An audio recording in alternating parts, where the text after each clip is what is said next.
Praise rod जय मसीह की। मैं स्टैनली मैकवान, मेरे YouTube channel Hindi Gujarati Bible study में आपका स्वागत है। मेरे चैनल को आज अभी इसी वक्त आप सब्सक्राइब कर लीजिए और परमेश्वर ज्ञान में आप बढ़ते जाओ। क्या मसीही लोग दूसरी शादी कर सकते हैं? अगर उसका पति या पत्नी व्यभिचार में हो तो व्यभिचार के कारण से उसको तलाक देकर वो शादी कर सकता है या शादी कर सकती है? क्या कहते हैं परमेश्वर और क्या कहता है परमेश्वर का वचन? अब्राहम ने एक से ज़्यादा शादी की थी, दाऊद ने भी बहुत शादी की थी, तो क्या हम दूसरी शादी कर सकते हैं? ये जानने के लिए मेरे साथ इस वीडियो में अंत तक बने रहो।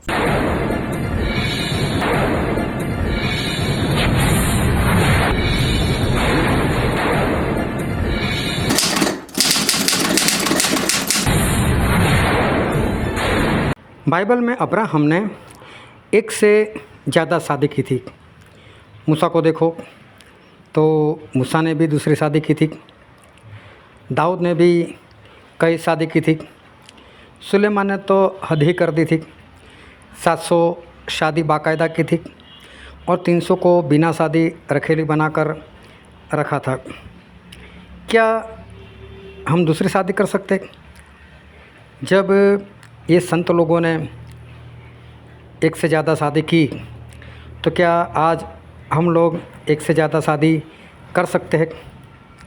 जब परमेश्वर ने आदम को बनाया था तो उनको बाइबल नहीं दिया था, नहीं बोला था कि आत्मा और सच्चाई से आराधना करना है। परमेश्वर ने आदम को ये भी नहीं कहा था कि घुटनों पर आकर हाथ उठाकर प्रार्थना करना है। परमेश्वर ने आदम को ये भी नहीं बोला था कि झूठ ना बोलना। इन शॉर्ट मैं आपको बताना चाहता हूँ कि आदम को परमेश्वर ने कोई भी आज्ञा नहीं दी थी, बस एक ही आज्ञा दी थी और वो थी भले बुरे का जो पेड़ था उसका फल न खाना। इतना परमेश्वर ने कहा था। परमेश्वर ने वक्त वक्त पर ज़रूरत पड़ने पर आज्ञा दी है। और मैं एक वचन पढ़ना चाहता हूँ जो है लेवी का पुस्तक, उसका 18 अध्याय और 8 से 18। अपनी सौतेली माता का भी तन न उगाड़ना, वह तो तुम्हारे पिता ही का तन है। अपनी बहन चाहे सगी हो चाहे सौतेली हो, चाहे वह घर में उत्पन्न हो चाहे बाहर, उसका तन न उगाड़ना। अपनी पोती या अपनी नतीनी का तन न उगाड़ना, उनकी देह तो मानो तुम्हारी ही है। तुम्हारी सौतेली बहन जो तुम्हारे पिता से उत्पन्न हुई वह तुम्हारी बहन है, इस कारण उसका तन न उगाड़ना। अपनी फूफी का तन न उगाड़ना, वह तो तुम्हारे पिता की निकट की कुटुंबिन है। अपनी मौसी का तन न उगाड़ना, क्योंकि वह तुम्हारी माता की निकट की कुटुंबन है। अपने चाचा का तन न उगाड़ना, अर्थात उसकी स्त्री के पास न जाना, वह तो तुम्हारी चाची है। अपनी बहू का तन न उगाड़ना, वह तो तुम्हारे बेटे की स्त्री है, इस कारण तुम उसका तन न उगाड़ना। अपनी भोजी का तन न उगाड़ना, वह तो तुम्हारे भाई का तन है। किसी स्त्री और उसकी बेटी दोनों का तन न उगाड़ना और उसकी पोती को या उसकी नतीनी को अपनी स्त्री कर उसका तन न उगाड़ना, वे तो निकट कुटुंबिन है। ऐसा करना महापाप है। और अपनी स्त्री की बहन को भी अपनी स्त्री करके उसकी सौत न करना कि पहली के जीवित रहते हुए उसका तन भी उगाड़े। यहाँ पर परमेश्वर ने इज़राइल लोगों को आज्ञा देना शुरू किया और वो सारी आज्ञा थी शादी को लेकर कि अपनी करीबी जो रिश्तेदार है उसके साथ शादी मत करना।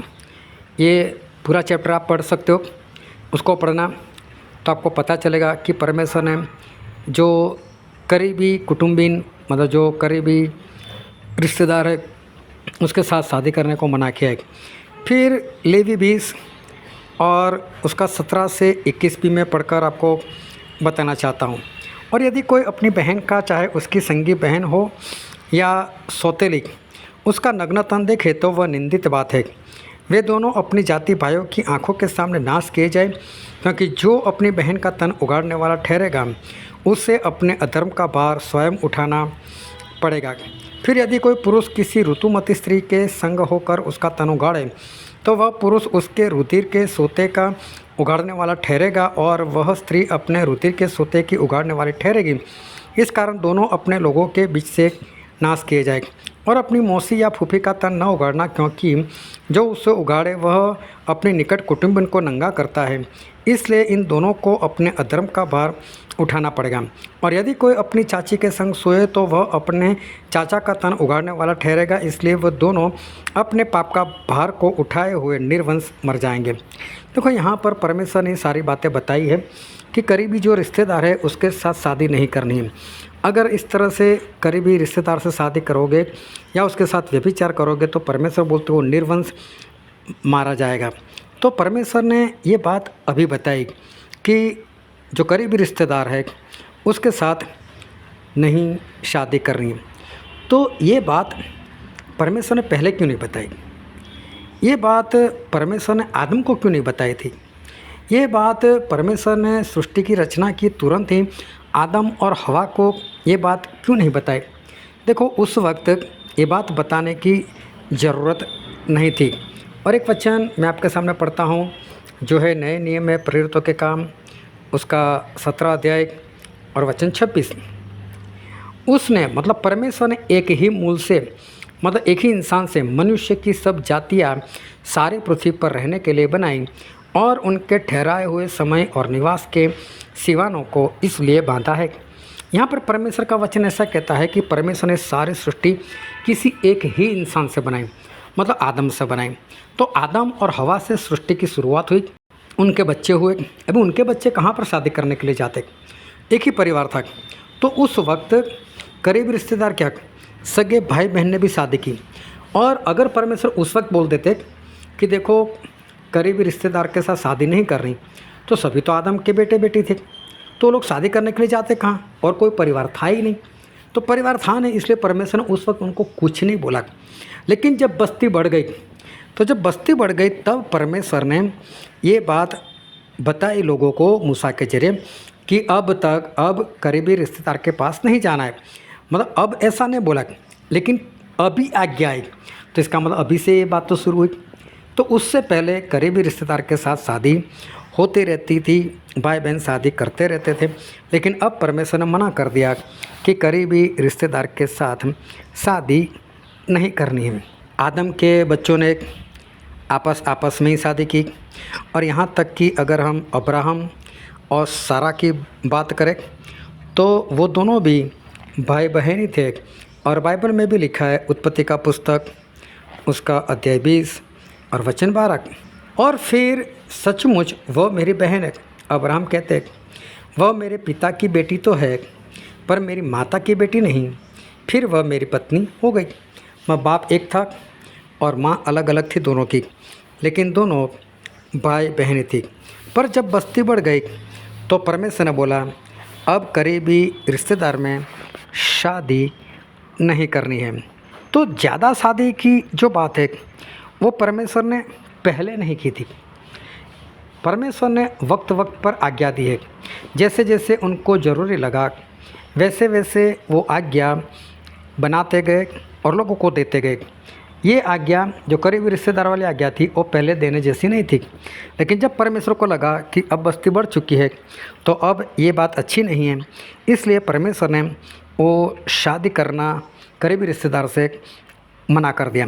तो परमेश्वर ज़रूरत पड़ने पर आज्ञा बताते रहते थे। अब परमेश्वर ने पुराने नियम वाले किसी को ये नहीं बोला था कि एक ही शादी करो, एक ही शादी करो। लेकिन जब देखा परमेश्वर ने कि लोग एक से ज़्यादा शादी कर रहे हैं, तब परमेश्वर ने ये बात बताई। और हम बाइबल में पढ़ते हैं 1 तिमोथी उसका 3 अध्याय और वचन 12। सेवक एक ही पत्नी के पति हो और लड़के बालों और अपने घरों का अच्छा प्रबंध करना जानता हो। यहाँ पर लिखा है जो सेवक लोग हैं, मतलब जो पास्टर लोग जो परमेश्वर की सेवा करते, उनकी बात की, उनकी एक ही पत्नी होनी चाहिए। तो क्या इसका मतलब परमेश्वर ऐसा कहना चाहते हैं कि जो विश्वासी लोग हैं वो एक से ज़्यादा शादी कर सकता है? नहीं। जब हम यीशु को प्रभु कहते हैं तो प्रभु का मतलब होता है मालिक। और जब हम किसी को मालिक कहते हैं तो उसका मतलब होता है कि हम अपने आप को सेवक कहते हैं, क्योंकि मालिक का ही सेवक होता है। सेवक मतलब एक नौकर। तो परमेश्वर जब वचन में लिखते हैं कि सेवक एक ही पत्नी का पति हो, तो इसका मतलब ये है कि जितने भी यीशु को प्रभु कहते हैं वो सभी एक ही शादी कर सकते हैं, एक से ज़्यादा शादी नहीं। उनकी एक ही पत्नी हो सकती है, एक से ज़्यादा नहीं। पर आज लोगों को प्रश्न क्या है? लोगों को प्रश्न ऐसा होता है कि जब आपस में बनती नहीं तो क्या हम तलाक लेकर दूसरी शादी नहीं कर सकते? जब आपस में एक दूसरे का स्वभाव मेल ना खाता हो तो बोले क्या हम एक दूसरे के शादी नहीं कर सकते? पर बाइबल में तलाक लेना मना है। अब आप कहोगे नहीं, व्यभिचार हो तो तलाक ले सकते हैं। हम बाइबल में पढ़ते हैं, एक बार प्रभु यीशु के पास लोग आए और लोगों ने आकर प्रभु यीशु से कहा क्या हम दूसरी शादी कर सकते हैं? तो प्रभु यीशु ने मना किया, बोला आप दूसरी शादी नहीं कर सकते। तो बोले मूसा ने तो हमें इजाज़त दी है कि हम दूसरी शादी कर सकते हैं। तो बोले तुम्हारे कठिन हृदयों की वजह से मूसा ने ऐसा बोल दिया, लेकिन सही में ऐसा नहीं है। और फिर प्रभु यीशु ने जो बात बताई वो हम बाइबल में पढ़ते हैं, मत्ती उसका 19वां अध्याय 8 और 9 वचन। उसने उनसे कहा, मूसा ने तुम्हारे मन की कठोरता के कारण तुम्हें अपने अपनी पत्नी को छोड़ देने की आज्ञा दी, परंतु आरंभ में ऐसा नहीं था। और मैं तुमसे कहता हूँ कि जो कोई व्यभिचार को छोड़ और किसी कारण से अपनी पत्नी को त्याग कर दूसरे से ब्याह करे तो वह व्यभिचार करता है, और जो उस छोड़ी हुई को ब्याह करे वह भी व्यभिचार करता है। यहाँ पर प्रभु से ऐसा कहना चाहते हैं कि अगर किसी की पत्नी व्यभिचार में नहीं, लेकिन फिर भी अगर उसने उसको तलाक दे दिया और वो इंसान अगर दूसरी शादी करता है तो समझ लो वो दूसरी शादी नहीं है, वो तो व्यभिचार करता है। और उसने जिस औरत को छोड़ दिया, अगर वो किसी के साथ शादी करती है तो वो इंसान भी उसके साथ व्यभिचार करता है। तो व्यभिचार एक थोड़ा करता है, दोनों करते हैं। तो फिर व्यभिचार तो दोनों के अंदर हो गया। तो परमेश्वर बोलते हैं कि व्यभिचार के कारण के बिना अगर कोई छोड़ता है तो वह दूसरे के साथ व्यभिचार करता है, और उसकी पत्नी के साथ जो शादी करता है वो भी व्यभिचार करता है। अभी इस वचन को लोग पढ़कर ऐसा बोलते हैं कि परमेश्वर ऐसा कहना चाहते हैं कि व्यभिचार हो तो इंसान छोड़ सकता है। अभी सच में देखो तो परमेश्वर ने ऐसा नहीं बोला कि व्यभिचार है तो छोड़ दो।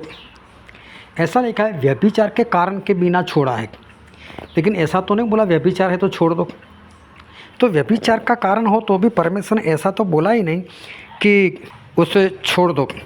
पर मैं एक सवाल आपको पूछता हूँ, हमें परमेश्वर के पीछे चलना चाहिए या नहीं चलना चाहिए? हाँ, चलना चाहिए। जैसा परमेश्वर करते हैं वैसा हमें करना चाहिए या नहीं? हाँ, हमें करना चाहिए। एक व्यभिचारी स्त्री को प्रभु यीशु के पास पकड़कर लेकर आए। प्रभु यीशु ने क्या किया मालूम है? जब लोग फरीसी लोग, याजक लोग एक स्त्री को पकड़कर प्रभु यीशु के पास लेकर आए, बोले ये स्त्री व्यभिचार करते ही पकड़ा गई। तो जब व्यभिचार करते ही पकड़ा गई तो उसको बुला लिया और बोले ऐसी स्त्रियों के लिए मूसा ने ऐसा कहा है कि ऐसी स्त्रियों को पत्थर मार मार कर मार दो। तो बोले तू क्या कहता है? अभी ये लोग क्या करना चाहते थे कि इस स्त्री को तो मारना चाहते थे, लेकिन साथ साथ में उनको मालूम था कि यीशु इस स्त्री को बचाने का प्रयत्न करेगा, और बचाने के लिए ऐसा बोलेगा नहीं मूसा ने जो बोला है गलत है, या तो मूसा ने जो बोला ऐसा नहीं करना है, ऐसा कुछ उनके दिमाग में था। और अगर ऐसा बोले तो हम यीशु को भी मारेंगे, ये तो परमेश्वर के विरोध में जा रहा है। तो हम एक तीर और दो निशाना ये लोग करना चाहते थे। लेकिन प्रभु यीशु ने क्या किया, जब ये लोग पूछने लगे तो प्रभु यीशु नीचे झुककर मिट्टी में अपनी उंगली से कुछ लिखने लगे। अभी क्या लिखने लगे वो बाइबल में नहीं लिखा, लेकिन मैं आपको बता देता हूँ कि प्रभु यीशु एक के बाद जो 10 हुक्म मूसा को परमेश्वर ने दिए थे, वो 10 हुक्म परमेश्वर नीचे झुक कर लिखने लगे। ये लोग बार बार पूछते रहे क्या करे क्या करे क्या करे। यीशु मसीह ने उत्तर ही नहीं दिया। और यीशु मसीह ने पहले आज्ञा लिखी, मेरे सिवा तेरा और कोई परमेश्वर ना हो, मूर्ति पूजा नहीं करनी है, परमेश्वर का नाम व्यर्थ में लेना नहीं है। इस तरह से प्रभु यीशु 10 आज्ञा लिखने के बाद खड़े हुए, बोले क्या है? बोले क्या करे, इसका पत्थर मारे या ना मारे? फिर प्रभु यीशु ने ऐसा बोला कि जिसने पाप ना किया वो पत्थर मारे। और फिर प्रभु यीशु वापस झुक गए और जो जो आज्ञा लिखी थी ना, उस आज्ञा के सामने वहाँ उस टोली में, उस मंडली में जितने लोग पत्थर ले लेकर खड़े थे, उन सभी के नाम लिखने लगे। अभी जिसने एक से ज़्यादा परमेश्वर किए थे, उसका नाम पहली आज्ञा के नाम के सामने, पहले आज्ञा के सामने उसका नाम लिख दिया। जैसे ही प्रभु उसने नाम लिखा, उस इंसान ने अपना नाम देखा तो उसने पत्थर फेंका, वहाँ से रफू चक्कर हो गया, भाग गया वो। दूसरी आज्ञा के सामने उस इंसान का नाम लिखा जो मूर्ति पूजा करता होगा, उसने अपना नाम देखा, वो भी भाग गया, कहीं मेरी इज्जत जाएगी सभी के बीच में, अगर इसने बोल दिया तो मेरा क्या होगा। तो बाइबल में ऐसा लिखा है, जब प्रभु से दूसरी बार लिखने लगे तो ऐसा लिखा है, एक एक करके वो सारे वहाँ से भागे। इसका मतलब ये था, ये सारे साथ में नहीं भागे। क्यों साथ में नहीं भागे? अगर ये सभी लोगों ने मान लिया होता कि हमारे अंदर पाप है तो सारे एक साथ ना भाग जाते, लेकिन उन्होंने माना नहीं था। वो तो फिर भी पत्थर मारते, हाँ मैंने पाप नहीं किया। लेकिन जब उन्होंने देखा कि प्रभु से तो हमारा नाम लिख रहे, तो डर गए कि सभी के सामने, जिस तरह सामने इस स्त्री को सभी के सामने नंगा कर दिया, तो हम भी तो नंगे हो जाएंगे, भागो यहाँ से। जैसे जैसे लोगों के नाम आते गए वो लोग भागते रहे, तो एक एक कर भाग गए। फिर प्रभु उसने स्त्री से पूछा, क्या तुझे किसी ने दोषी नहीं ठहराया? बोले नहीं, मुझे किसी ने दोषी नहीं ठहराया। तो प्रभु से बोलते, जा मैं भी तुझे दोषी नहीं ठहराता। अभी देखो वहाँ पर एक यीशु ऐसे थे जो पवित्र थे और इस स्त्री को पत्थर मार मार कर मार सकते थे, लेकिन प्रभु उसने क्या किया? उसको छुटकारा दिया, उसके पापों को क्षमा किया और उसको बोला अब से पाप मत करना। अब आपने बोला, मैंने पूछा कि हमें क्या करना चाहिए, प्रभु से ने जैसा किया वैसा हमें करना चाहिए या नहीं? आप लोग बोलते हैं हाँ करना चाहिए। तो प्रभु उसने व्यभिचारी स्त्री को क्षमा किया कि नहीं? तो हमें क्या करना चाहिए? तो हमें भी तो उसे क्षमा करना चाहिए।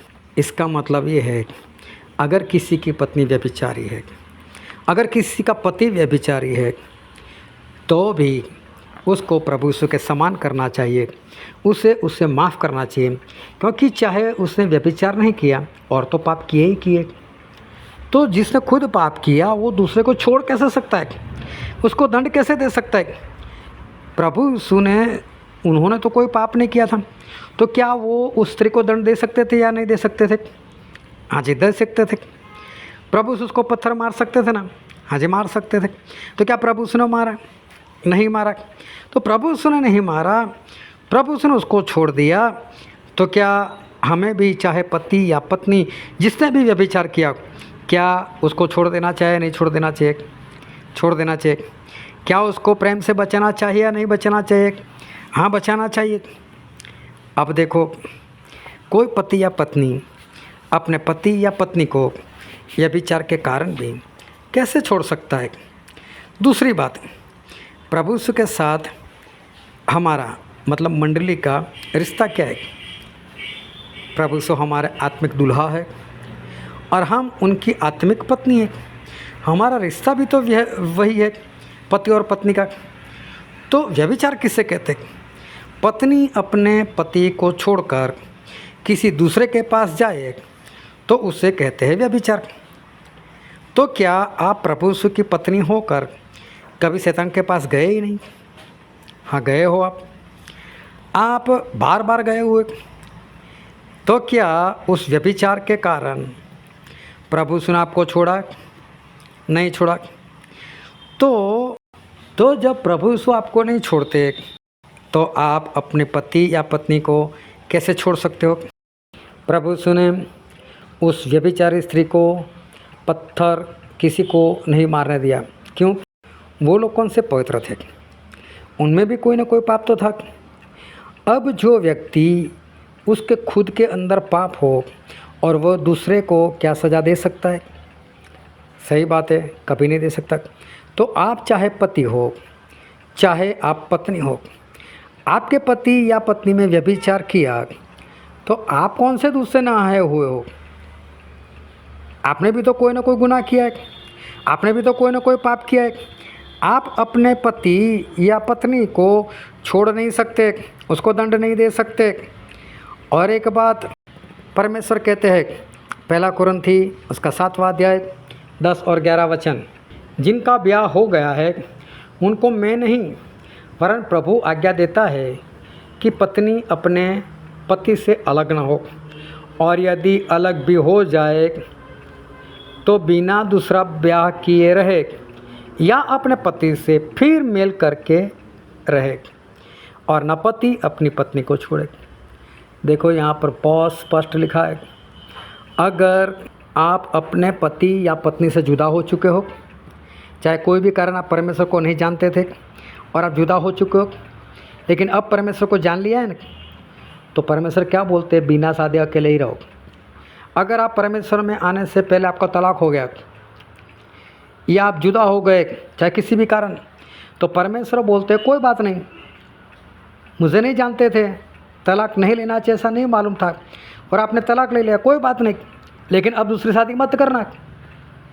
लेकिन फिर भी अगर आपको शादी करनी है तो वही पहले वाला पति या पहले वाली पत्नी के साथ ही मिलकर रहो।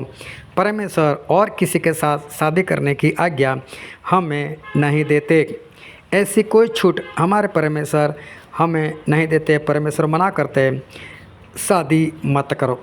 आप उसी के साथ वापस जुड़ सकते हो जिसके साथ आपने तलाक लिया था, पर दूसरी शादी तो नहीं कर सकते। एक राज की बात बताऊं, आपकी पत्नी या पति व्यभिचार में किसी और के पास गया या गई, उसका कारण पता है? क्यों आपका पति व्यभिचार में फंस गया? क्यों आपकी पत्नी किसी और के साथ व्यभिचार में गई? मैं बताऊं इसका कारण क्या था? उसका कारण आप खुद हो, उसका कारण आपका खुद का पाप है। कैसे? मैं बाइबल से बताता हूँ। व्यवस्था विवरण उसका 28वां अध्याय और 15 और 30 वचन। परंतु यदि तू अपने परमेश्वर यहोवा की बात न सुने और उसकी सारी आज्ञा और विधियों के पालने में जो आज सुनाता हूँ चौकसी नहीं करेगा, तो ये सब शाप तुम पर आ पड़ेंगे।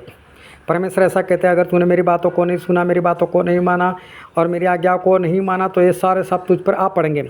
मतलब तूने आज्ञा नहीं मानी, इसलिए तेरे ऊपर शाप आएगा। अभी बहुत सारे शाप लिखे, लेकिन अभी हमारा जो टॉपिक है उसके अनुसार मैं आपको एक शाप के बारे में बताता हूँ, और वो शाप लिखा है 30वें वचन में। तो स्त्री से ब्याह की बात लगाएगा, परंतु दूसरा पुरुष उसको भ्रष्ट करेगा। घर तू बनाएगा पर उसमें बस न पाएगा। दाख की बारी तू लगाएगा, परंतु उसके फल खाने न पाएगा। परमेश्वर बोलते शादी तू करेगा, लेकिन उसका इस्तेमाल कोई और पुरुष करेगा। इसका मतलब ये हुआ कि आपका पति या आपकी पत्नी अगर किसी और के साथ शारीरिक संबंध बनाती है, व्यभिचार में फंसती है या फंसता है, वो आपके पाप के कारण। आपने परमेश्वर की आज्ञा नहीं मानी, इसलिए आपकी पत्नी बाहर चली गई। आपने आज्ञा नहीं मानी, इसके लिए आपका पति बाहर गया। तो जो मूल दोष है, मूल पाप है, वो तो आप में है। पाप आपका और दंड किसी और को देना चाहते हो। आप पति हो, आपने पाप किया, आपके पाप की वजह से आपकी पत्नी बाहर गई और आप अपनी पत्नी को दंड देना चाहते हो। आप पत्नी हो, आपने पाप किया, इसलिए आपका पति बाहर गया और अपने पति को दंड देना चाहते हो। ये गलत है। आप उसको छोड़ नहीं सकते।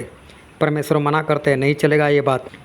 तो मैं मेरी ओर से आपको बिना मांगे नसीहत देता हूँ, जब आप दूसरी शादी कर नहीं सकते, अपने पति या पत्नी को छोड़ नहीं सकते, जब उसके साथ रहना ही है, तो प्रेम से रहो। प्रेम करोगे तो प्रेम पाओगे, क्योंकि जैसा करोगे वैसा ही पाओगे। किसी पर गलत निगाह मत डालो, वो आपके लिए है ही नहीं। गलत निगाह डालने के बाद भी आपको वो मिलने वाली है नहीं, मिलेगी तो वो पाप है। तो इससे अच्छा है अपने पति के साथ और अपनी पत्नी के साथ मेल मिलाप से रहो और अपने पति और अपनी पत्नी से ही संतुष्ट रहो। परमेश्वर आपको आशीष दे। आमीन।